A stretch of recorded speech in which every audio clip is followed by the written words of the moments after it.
Iran throws open the doors to the national stadium, allowing women to attend a football match for the first time in 40 years. Was it a watershed moment or a publicity stunt? Hello, I'm Anand Naidu, and this is The Heat.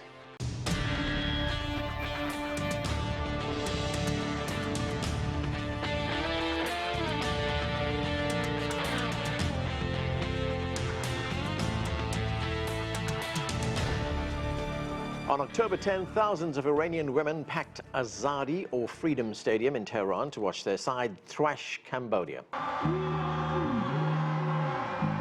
The football match itself didn't make headlines, but the female spectators cheering their team on garnered a lot of attention. That's because Iranian women are forbidden from entering stadiums, but pressure from the international community and football's governing body FIFA changed that, at least for now. For a look inside Iran, I'm joined by my panel here in Washington. Elmira Jafari is an Iranian journalist and CGTN America producer. Shahrzad Khayatian is a human rights activist. She joins us from Tehran. Also here on set, Nadereh Chamlou was a former senior advisor to the Chief Economist at the World Bank. Joining us from Seattle, Washington, Katayoun Khosrowyar was a former head coach of Iran's under-19 women's national team. Welcome to all of you to the show. Elmira, let me start with you. Nice to see you in the studio for a change. Great to see you. You have stood right outside that stadium, the Azadi Stadium, also known as Freedom Stadium. So put this in perspective for us. How significant is this? And this is a huge, huge victory, not only for Iranian women, but as a country as a whole. It's not just a symbolic move, if you will. Women have been pushing for this reform for 4 decades, as you mentioned.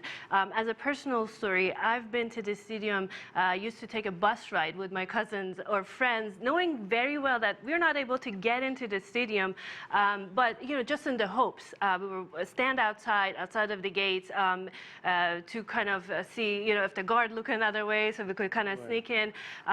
So this is huge. It's not just symbolic. And as a journalist, I covered the presidential election at the Azadi Stadium a couple of years back, and I was able to get in the stadium as a journalist. But it's a huge moment, and I want to add that it's a model for change for other reforms to open up in Iran.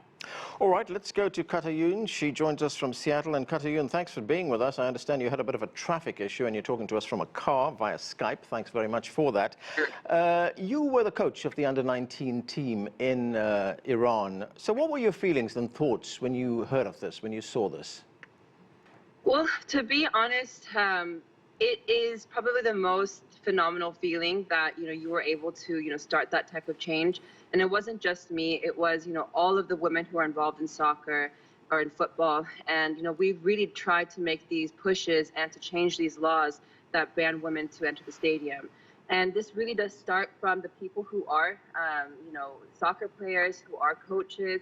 It starts with them, and then that will have like a trickle-down effect on the entire population, because once we start winning all those medals, once we start winning the championships, that's how the doors will open for women to enter, such places. And Katayoun, what will this do for women's soccer in Iran?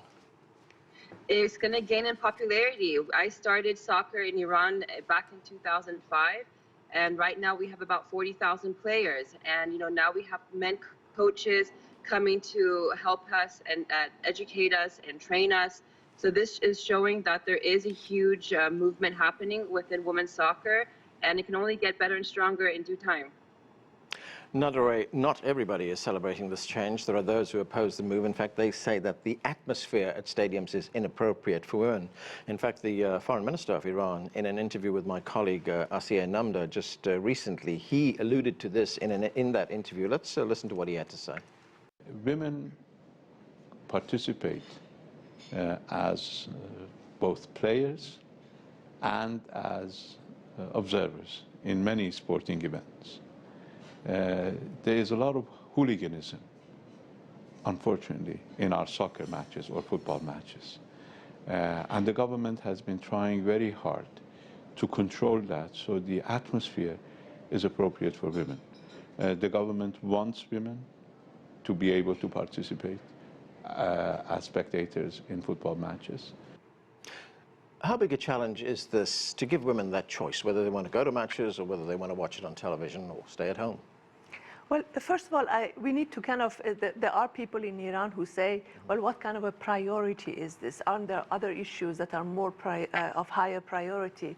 I think the issue is here a kind of a match between priority and rights. It is women's rights to be in the public sphere, in every public sphere, not just, let's say, streets or anywhere. It is their right to be there. So therefore, the issue of priority is actually secondary. It's like, this is the right, they want to exercise this right, and the government, as Mr. Zarif is saying, has the duty to make this happen.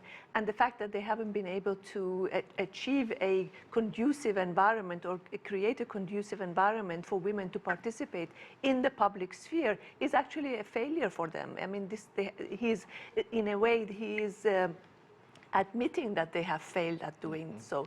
And so therefore it is important, it is very important for women to be everywhere, and it is also an important symbolic right as well as a practical right for women. But the fact that we have had this change is significant, isn't it? It is significant, definitely. And the fact that women have fought and have brought this to bear, and they have not only mobilized the domestic population, but also the international population, or at least the international pressure is really phenomenal. And I want to add to what Nadereh said, is that for years this has been kind of an excuse or a reason that if women go to the stadiums, the atmosphere is not important for them. I think we should give our men and women in Iran a little bit more credit. What does this really say? If they can walk side by side, if they can work in any other environment or public place, anywhere else in society, so why can't they do it here? And if there is a problem, so why can we not face it, tackle it? Do we need education? Do we need more information? Do men and women should be informed? So I think we should tackle it instead of kind of brushing it under. And it's a matter of choice, isn't it? Absolutely, yes, absolutely it is. All right, let's go to Tehran. Let's bring in Shahrazad. Shahrazad, what are your thoughts on what is happening in Iran now, and how does it fit into the broader picture of change, positive change for women in Iran? Actually, me too, like Elmira, I think it's a matter of chance, you know, a matter of, choosing. I myself, as a personal view, I never loved going to the stadium. I never have the concern to go and watch the games, but in another view, as a peace and human rights activist, I always wanted women to have equal rights. You know, I was always trying to make this equal. And if the government says that the place is inappropriate, what we should do is not banning women from getting inside. The best way is to educate our women and our men all together from the very early ages of their lives. And that's exactly where we can make change, actually. And Shahrazad, the fact that the government has made this change, that women are now allowed in limited numbers to attend these soccer matches, what does that signal to you about the changes that are taking place in Iran? Changes are happening, actually, but they are very slow because no one knows exactly what they are doing. It is somehow emotional. Because when a wave comes, too many people, without knowing what they are doing, they go after the wave and they go with the flow. And that's why I think the pace of the changes is so slow. That's why I think education can help. If you start teaching little children and, exactly what should I exactly say is that my generation and the generation before me, they are starting to give birth to new children, and these children are the future of this country. If we don't start to educate the ordinary people, you know, because the concepts of human rights, the concepts of equality, and having choose something, having choice for something, it's only in and unfortunately in Iran, the amount of book reading per capita is very. That's why we have to bring it out of the academic books and bring it in more social places. Right. And this is what I'm exactly doing. I'm trying to teach human rights and peace through arts, where more people can understand about it and hear about it. Katayoun, let's talk about your involvement in soccer. In fact, you've been involved from a very young age in football, and you become a little bit of a superstar yourself. Not a little bit, quite a bit of a superstar yourself as the coach of the under-19 team. But, you know, you've had to shuttle between two countries that don't exactly get on with each other, the United States and Iran. They don't have diplomatic relations. There's rising tensions between these two countries. So how difficult was that for you to coach the under-19 team in Iran, to actually do your job? It wasn't hard. They embraced me as if, you know, I was 100% their own. And the fact that, you know, I started playing in the U.S. starting from a very young age, and I started, you know, getting, you know, more involved in the game. And when I came to Iran, they really loved the fact that I was an Iranian American, and they cherished that a lot, and they protected me from anything that could have happened. Playing with the Iran national team was so emotional for me because, I mean, forget the fact that our whole wardrobe is different. It was the fact that you're doing something that no one has done before. And, you know, to play for a national team where, you know, women are not, or they weren't allowed before in the stadium, and they didn't have that support. So if you look 10 years in the future to see what it is now, I'm so happy to be a part of that movement, that historic movement. And it wasn't just me, it was everyone, all the women at the Federation, all the women who allowed their daughters to play soccer because they knew we were going to get the short end of everything. But that brought change. And that change has now, you know, accumulated into something much bigger than you and I could even talk about. And now I'm in the U.S. and I'm trying to bring all my experiences and all my stories from playing and coaching in Iran here, and telling them that it doesn't matter where you are from or where you are in the world. Soccer is soccer. It's a universal and global language. And I think that is able to build a bridge between my two countries. You're right, football is a universal global language, but I was reading about your experiences while playing for Iran. There was a time, I think there was one match when you went to Jordan to play a game there, and about, I guess it was like half an hour before the game, you were told you can't go on the pitch because you were wearing hijabs, because of your headdress. What happened? That was one of the most pivotal moments of my life, and I think all my teammates' lives. So we trained for 4 years straight. We knew we were going to make it to the Olympics. We put everything on hold to make sure that, you know, we are training and getting in all those games and times, everything in.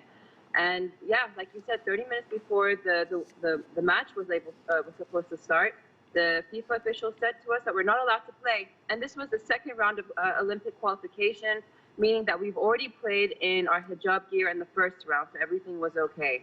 And to have that turn against you was a horrible, horrible thing, because it didn't take out one person, it took out an entire team, an entire nation, an entire country off of a list that prohibited us to play in the Olympics. Elmira, you know, there's such a wide range of opinions on what's going on in Iran right now. I mean, even people who support change in Iran have had some misgivings about this decision taken by the Iranians. Amnesty International call the move, quote, a cynical publicity stunt. They point to the fact that a very limited number of tickets were made available for women. But how do you respond to those critics who say not enough is being done? You know, I partially agree with them. We have to realize that reform is a slow process anywhere in the world. We can't have change overnight. And we're talking about a country that has a lot of obstacles, a lot of challenges, being faced with economic challenges, with social challenges. So just the fact that the women are getting out there and getting their voice heard, it's a victory on its own. And I think that the fact that reform is not happening overnight and is a good thing. And these reforms are happening internally by the Iranian people. They know what they want. I agree with Shahrzad that some, you know, follow a wave, but I think it might not happen, or it doesn't happen overnight, but it's a good step in the right direction, ever so small. May I add something to what Elmira said? Sure, go ahead, Shahrazad, go ahead. You know, when I talk about education, I mean that if people know what they want, if they know their rights, they will demand the right thing. They don't go with the flow. They will demand what is exactly good for them. That is the problem that we have now here in Iran, that people, because they don't know their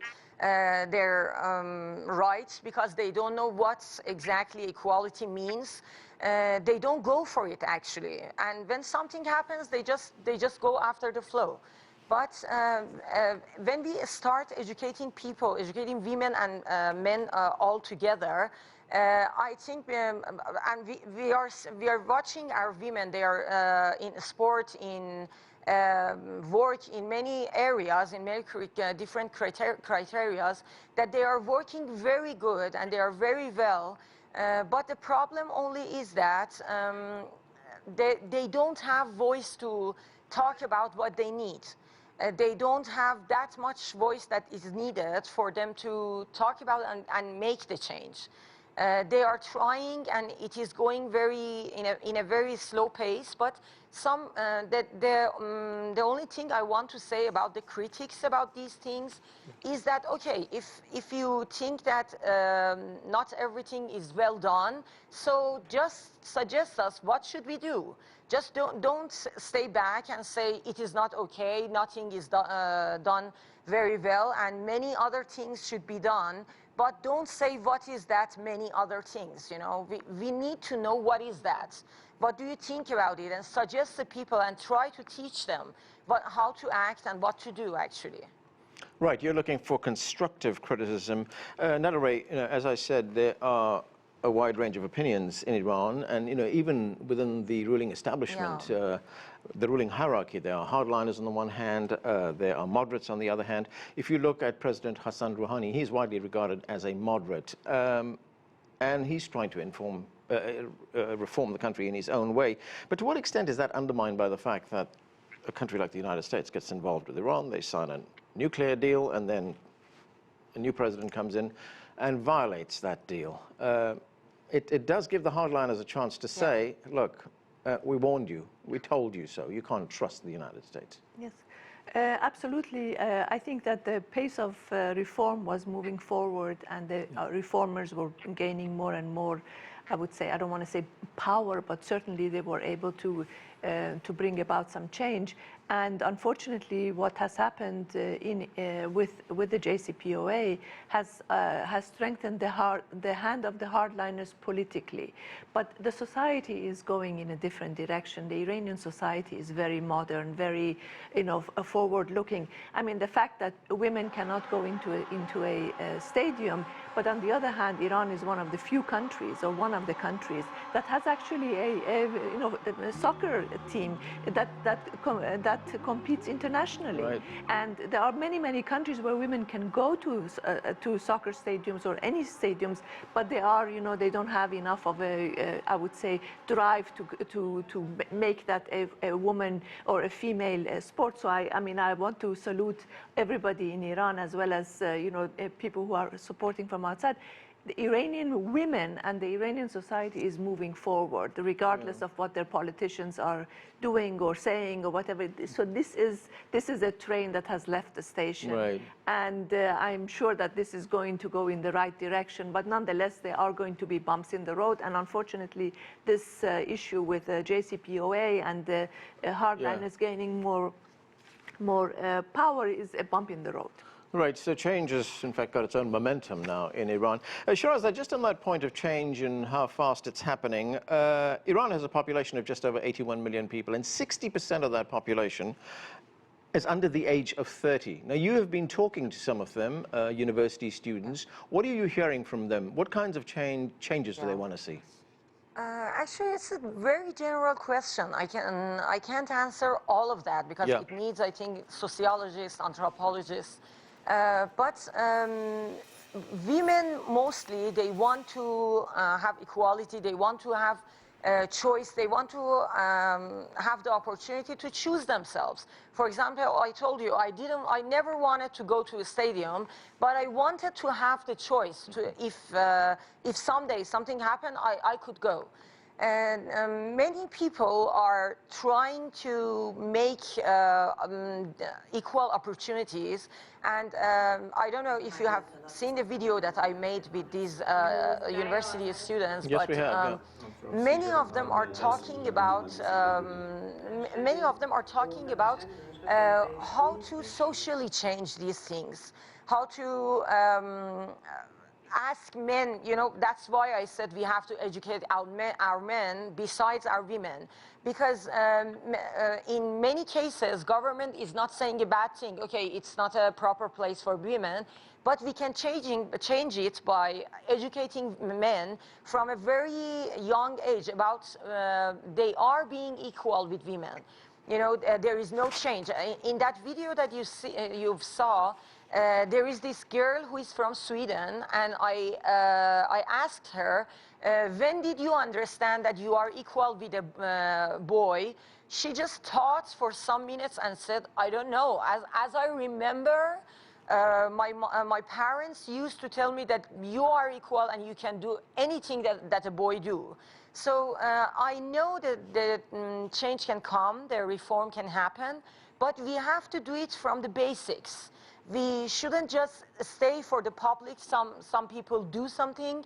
We have to do it in a way that I'm writing a curriculum for primary schools to start teaching human rights and peace, not only in some non-governmental schools, but also in any ordinary school in any part of the whole country, not just in Tehran. And that's how we can change the next generation, and that's how we can have change.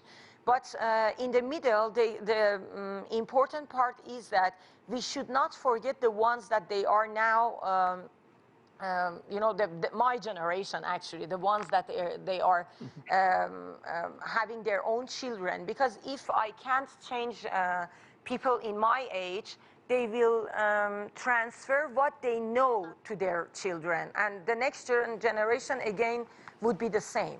So we need education in every level, and that's why I say it has to come out from the academic books. It has to come in the middle of the society.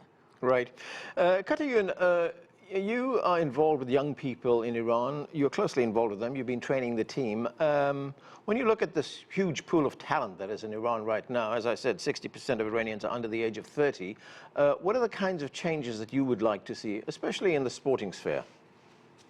Well, I'll tell you, a couple of the changes that I have seen is that we have brought young girls away from their homes and also away from anything that could have happened. For example, a 9-year-old soccer player, we found her playing with a bunch of boys.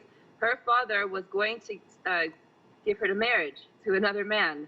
And we were able to bring her in and start a career in soccer at a very young age and get paid for playing soccer. So right now, we're not only seeing talented soccer players, we're also seeing talented soccer players who also want to have education. This all starts at a very young age, and these girls, something that we want to instill in them is that they can do that, they can achieve that, and we just have to give them the tools and provide them that type of education platform for them. But like I said, the platform has been built and they're ready. It's already taken off, and like Nadereh said, the train has already left. So it's just a matter of time to see more women get involved, not just in soccer, but in other industries, which is mainly male dominant, and to take over in that scheme too. But something I wanted to add is that it is very difficult for any country around the world to change their laws and regulations. And Iranian women were able to do that with the stadium ban. And this just goes to show that this is one of the things that they are able to achieve. And there's so much more that is cooking at the moment. And I hope that with what everyone is saying, that we are able to be constructive and we're able to provide those platforms for the youth. Yeah. I want to add the idea of misrepresentation and misconception about Iranian women needs to be changed here. The fact that we are oppressed, victimized and need to be saved. When in reality, we're complete opposite of that. That's a misperception. Misperception, yes. We're fierce, we know what they want, and we go and we get it. And, it comes to show that that's how the ban was lifted. And if we are given economically and socially the platform that we can use, we will go further away from where we are today. So, right. Yeah, I was just looking at another thing. Iranian women are very successful in higher education. In fact, they are disproportionately represented at universities. And even if you look at positions in the public sector, there are far more women in those positions, more so than any other of the Islamic majority countries. Shahrazad, go ahead. You wanted to say something. I wanted to say, if we start to eliminate the obstacles that they have, because we are, if I want to go back to sports, whenever we can see them going somewhere, we can see them, they are good, and they are doing good. If we start to eliminate the obstacles that they have and the discriminations that they have, in comparison with the women in the other countries, I don't think that they have anything less than their foreign peers. So they can do even better. Right, good point. Nadereh. Well, I just wanted to maybe make a comment about the fact that the next generation is going to feel much more empowered. I want to make 2 points. One is that demographically, when there are large families, the large number of children in a family, it's easy to discriminate between a girl and a boy in the family.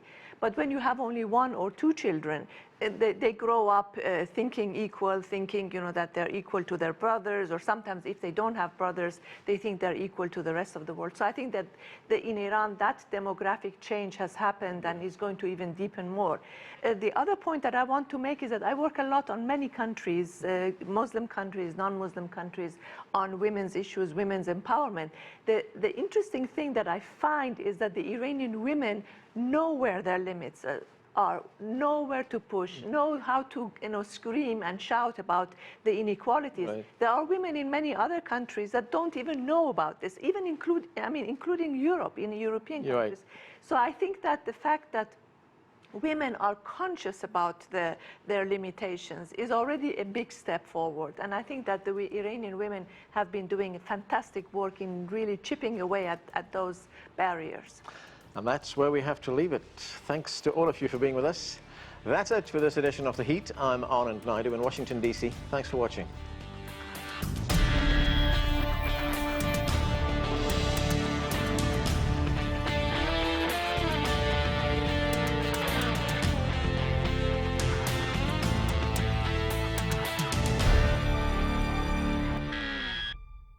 Hello everybody, I'm Anand Naidu. If you enjoy the thoughtful, engaged discussions you see on The Heat, you may also want to subscribe to our podcast. It's appropriately titled The Heat. Twice a week we take a deep dive on world headlines, talking to experts, journalists and others. It's a fresh, focused and intimate look at the issues that matter most. Whether it's the Hong Kong riots, the latest Middle East conflict or US politics, The Heat podcast gives the clear context needed to understand both what's going on and why. And what's best, we come to you. Whether you're at home or on the go, you can find The Heat podcast just about anywhere podcasts are found. Just search The Heat CGTN. Have a listen today and subscribe. Thanks.